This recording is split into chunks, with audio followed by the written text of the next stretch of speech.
앞절에서 우리는 리스트와 튜플이라는 복합 자료에 대해서 살펴봤습니다. 자, 리스트와 튜플은 모두 다 순서에 기반한, 즉 저장 순서를 유지해 가면서 다수의 데이터들을 한 덩어리로 묶어줄 수 있는 그런 복합 자료형이었었죠. 자, 이번 절에서는 딕셔너리라는 복합 자료형에 대해서 살펴보도록 해보겠습니다. 자, 딕셔너리라는 것은 리스트나 튜플과 다르게 순서를 유지하지 않으면서 데이터를 저장하는 복합 자료형의 데이터입니다. 즉, 저장 순서를 유지한다라기보다는 그 복합 자료형이 유지하고자 하는 데이터를 참조하기 위해서 주어진 키를 통해 원하는 데이터에 접근을 할 수 있는 그런 좀 독특한 방식의 복합 자료형의 데이터예요.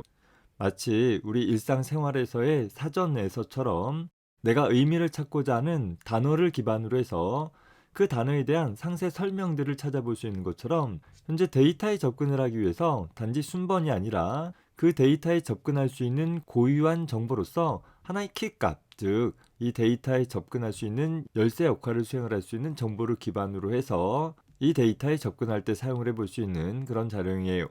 즉 딕셔너리라는 복합 자료형은 각각의 데이터들을 그냥 값만 저장하는 것이 아니라 이 값을 저장하기 위해서 어떤 정보로 접근하겠다라는 키와 값의 순서상 형태로 데이터를 저장하고 있는 그런 구조를 갖고 있습니다.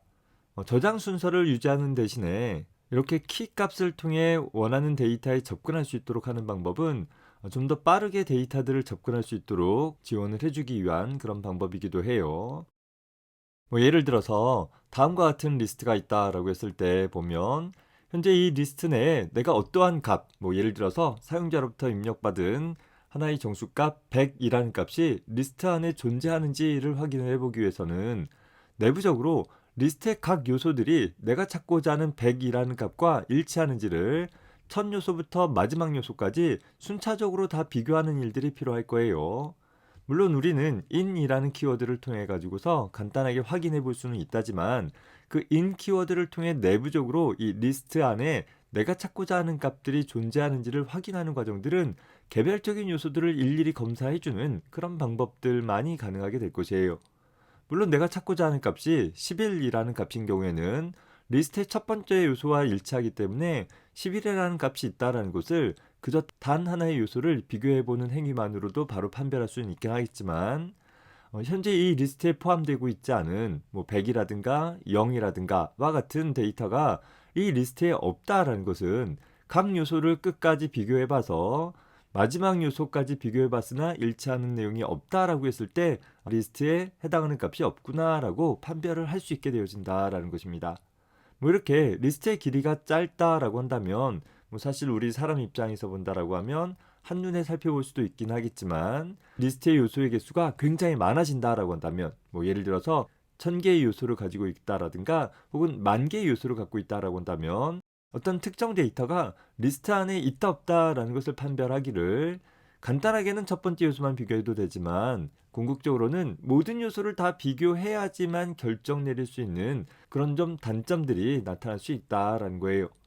따라서 딕셔너리라는 것은 각각의 데이터에 대해서 내가 저장하고 있는 키 값에 대한 정보들을 기반으로 해서 데이터를 저장하고 있기 때문에 모든 요소들을 다 비교해보지 않는다 하더라도 해당하는 키 값이 현재 딕셔너리 안에 존재하는지에 대한 여부를 좀 내부적으로 빠르게 접근할 수 있는 방법에 따라 좀 더 효율적으로 접근할 수 있는 그런 방식으로 동작되어지는 복합자료형의 데이터입니다.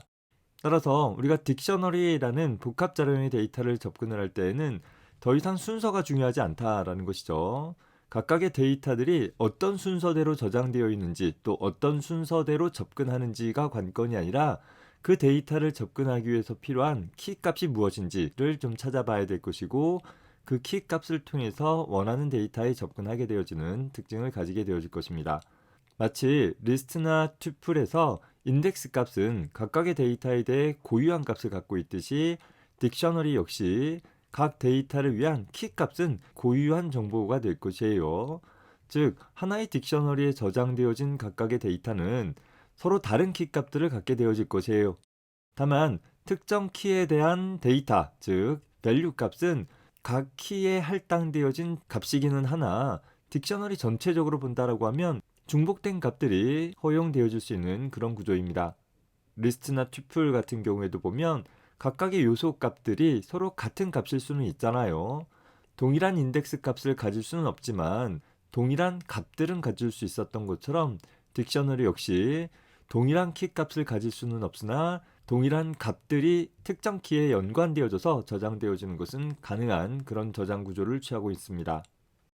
자, 이런 딕셔너리 역시 다른 복합 자료의 데이터들과 마찬가지로 처음 사용하기 위해서는 먼저 선언해주는 과정이 필요해요. 리스트 같은 경우에는 네모 괄호를 통해서 리스트를 생성하는 일이 필요했었고, 튜플 같은 경우에는 이렇게 둥근 괄호를 사용하거나 혹은 괄호 없이 각각의 요소들을 콤마로 나열해서 기술을 해주면 튜플이 생성되어진다라고 했었죠.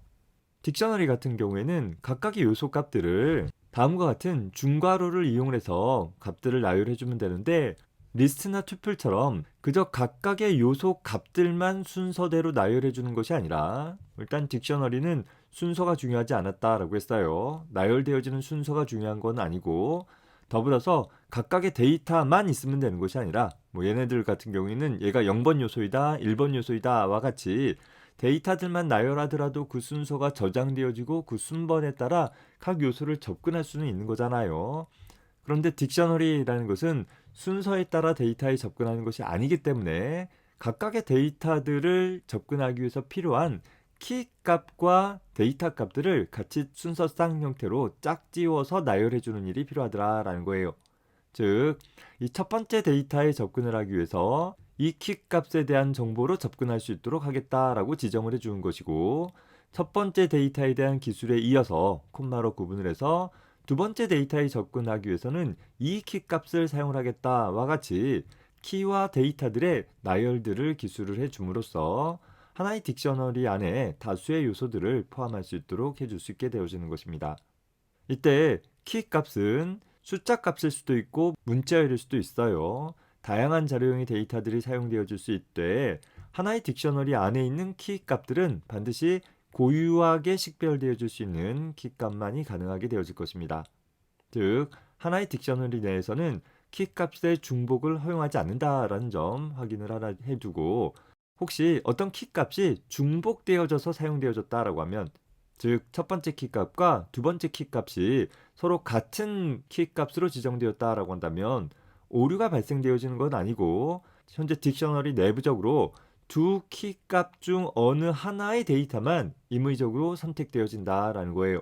앞에 데이터가 선택되어지는지 뒤에 데이터가 선택되어지는지는 상황에 따라 다르기 때문에 어떤 데이터가 남고 어떤 데이터가 없어진다라는 것을 확정적으로 얘기할 수가 없기 때문에 이렇게 키 값을 중복해서 하나의 딕셔너리를 지정하는 것은 하지 말아야 된다라는 것입니다.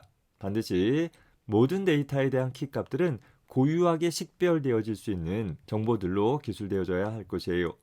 특히 다음과 같이 키 값을 문자열로 지정해 주는 것뿐만 아니라 숫자로 지정한다 하더라도 그 숫자는 리스트나 튜플의 인덱스 값하고는 연관이 없는 거죠. 따라서 첫 번째 데이터나 두 번째 데이터나 반드시 키 값이 0번, 1번 이렇게 순차적으로 할당되어질 필요는 없을 거예요.